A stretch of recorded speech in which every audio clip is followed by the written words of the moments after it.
Hello students, welcome in GK class for class 7.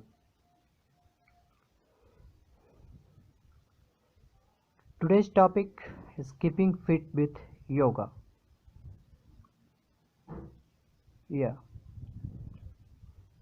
Yoga का नाम आप लोगों ने सुना होगा।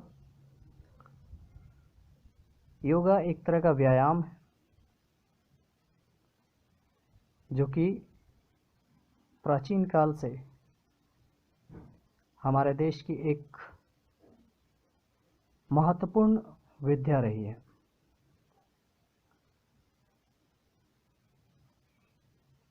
The word yoga means to unite. Yoga शब्द का मतलब है एकता। योगा के बहुत सारे फायदे हैं। It makes our body more flexible and physically strong. हमारे बॉडी को फ्लेक्सिबल बनाता है, लचीला बनाता है और फिजिकली स्ट्रांग बनाता है, मजबूत बनाता है। It improves our immunity and appetite and posture. हमारे इम्यूनिटी यानी रोगों से लड़ने की क्षमता को बढ़ाता है, भूख बढ़ाता है और पोस्चर को ठीक करता है। पोस्चर यानी उठने बैठने के तरीके को सुधार करता है। It improves blood circulation and gives healthy and glowing skin. रक्त संचार को भी ये ठीक करता है और हेल्दी और ग्लोइंग स्किन के लिए भी जिम्मेदार है।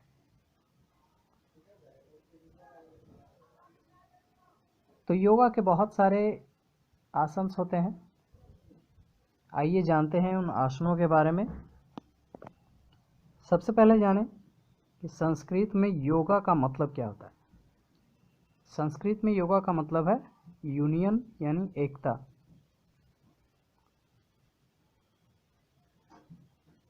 Posture adopted during yoga. Yoga के दौरान जो पोस्चर लिया जाता है, जो स्थिति ली जाती है, यानी जिस तरीके से बैठते हैं उसे कहा जाता है आसन।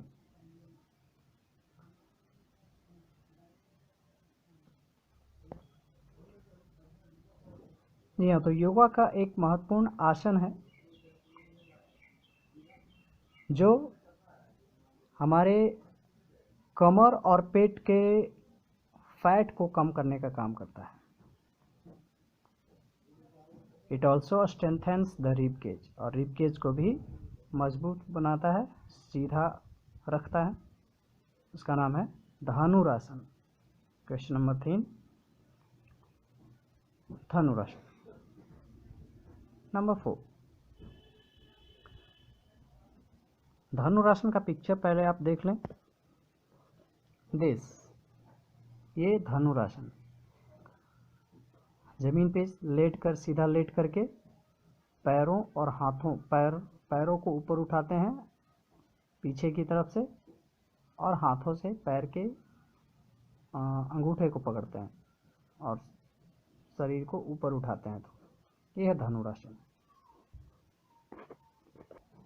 Next is it improves blood circulation in the organs of the lower half of the body. It also strengthens the arm muscles. यह ब्लड सर्कुलेशन, रक्त संचार को सुचारू करता है ना, और शरीर के निचले हिस्से जो है, निचला हिस्सा बॉडी का, उस हिस्से में ब्लड संचार को इम्प्रूव करता है, बढ़ाता है, और बाहों को भी, बाहों के मसल्स को भी मजबूती प्रदान करता है। That is Mayurasana. See the picture, this is Mayurasana.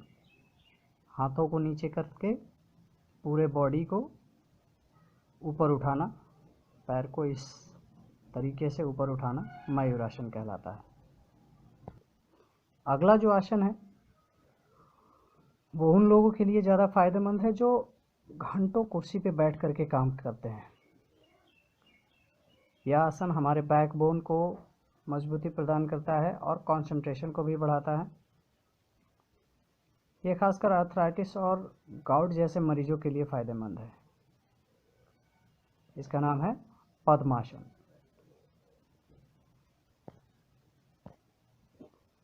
See the picture of पद्मासन। पैर को मोड़ करके हाथों को सीधा करके स्ट्रेट बैठना पद्मासन कहलाता है।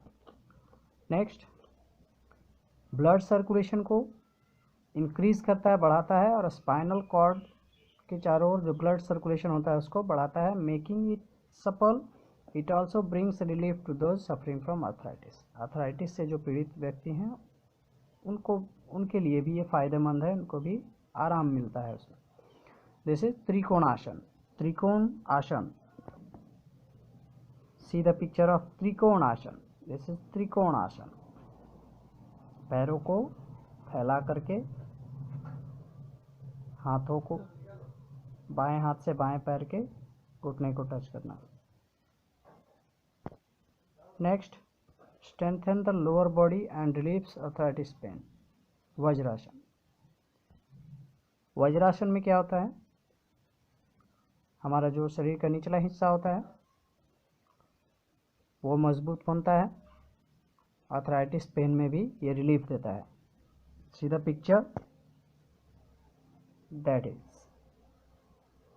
वज्रासन।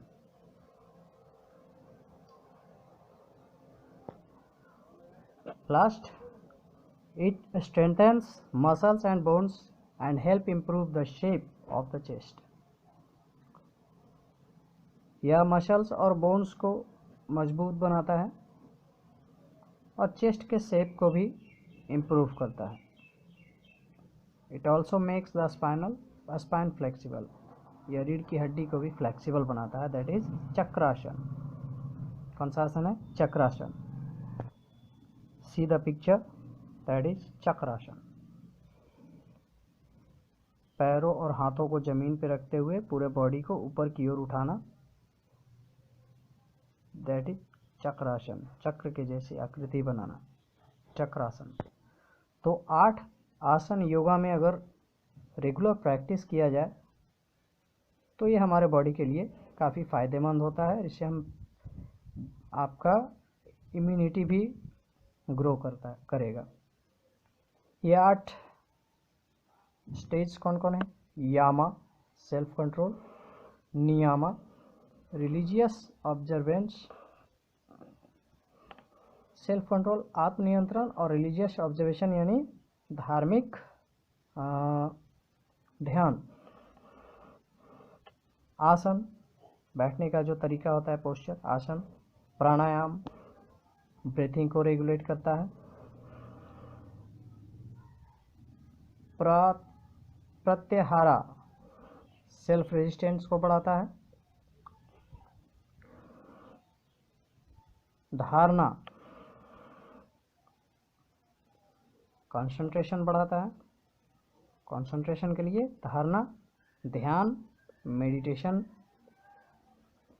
एंड समाधि, final stage of complete knowledge. समाधि क्या होता है,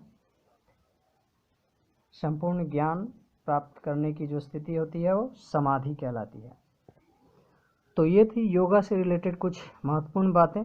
उम्मीद है आपको पसंद आई होगी। और मैं एक चीज़ और रिक्वेस्ट करना चाहूँगा कि इसको आप लोग अपने घर पर भी ज़रूर प्रैक्टिस करें, योगा का अभ्यास रेगुलर करें, जिससे आप भी फिट बने रहें। That's all for today. Thank you, bye.